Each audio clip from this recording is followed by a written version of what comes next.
The International Atomic Energy Agency is the world's nuclear watchdog, and its role regarding the Iran nuclear deal that was signed in 2015 has grown ever more prominent since Donald Trump pulled the United States out of the deal in 2018. Now, the Director General of the International Atomic Energy Agency is Rafael Mariano Grossi and joins me here on the Global Conversation. Thank you so much for joining us. My pleasure. So let's start with Iran. Sure. Since the killing of the Iranian general Qasem Soleimani, the Iranian government has said that it is now not obliged to uphold the 5 main criteria of the Iran nuclear deal.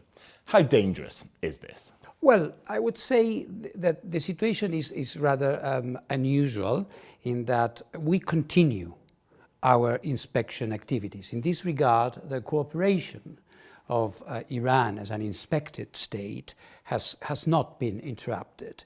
We are there, our inspectors are there, they are carrying out their activities, which is very important. At the same time, what our inspectors have been verifying is the diminishing degree of compliance of the agreement in 2015. One of the things that Iran's Foreign Minister Javad Zarif has said is that these steps are reversible. Do you believe the nuclear activities are reversible? And what does reversible mean? Well, like you say, reversible is a subjective term. So what may be reversible for some might not be reversible for others. I believe that the value and the indispensable value of what we do is that we expose the facts. But are the facts of the matter that what they're doing can be reversed? Of course, a country can enrich more, they can enrich less, they can move in this way. And we will simply inform about it. How far away is Iran from being a nuclear armed state? Well, it's a matter of analyzing the capabilities, the technological capabilities Iran and many other states have. That is a reality. The important thing is that the agency is there verifying that the amounts, the quantities are those that have been agreed. But 1,200 kilograms of enriched uranium is close to being nuclear armed, no? It can be, but those amounts exist in other parts of the world as well. So it is part of a complex of issues, of a whole of issues. If things are verified, if our inspectors are there, if Iran observes the additional protocol to the Comprehensive Safeguards Agreement, of course, the international community will always have comfortable warning about any, I would say, concerning development. The Iran deal is looking on shaky ground now, though, with this activity, with the US pulling out. Do you think it can survive? How likely is it, do you think, that the Iran deal can survive? That is in the realm of politics and the countries that will explain why they do what they do or why they don't do what they do. But the realities in the ground, it's only the IAEA who can ascertain what's going on. At the end of the day, non-proliferation of nuclear weapon is a sovereign decision of a state. If a state decides to not proliferate, he can do it, the agency will be there to certify that. After France, Germany and the UK asserted that they would launch the dispute resolution mechanisms as part of the deal, they now decided to suspend the timeframe.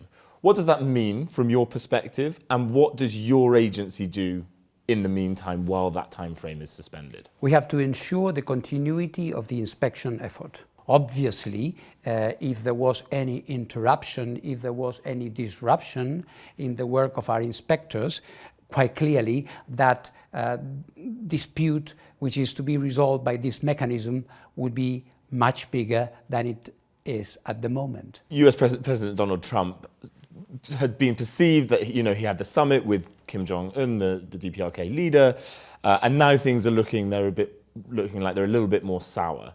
What's your assessment of of the DPRK's nuclear ambitions? The IAEA was there for a long time until our inspectors were expelled from the country back more than 10 years ago. So it's been more than a decade without a continued on-the-ground presence for our inspectors. Does this mean that we have thrown the towel and interrupted our work? Absolutely not.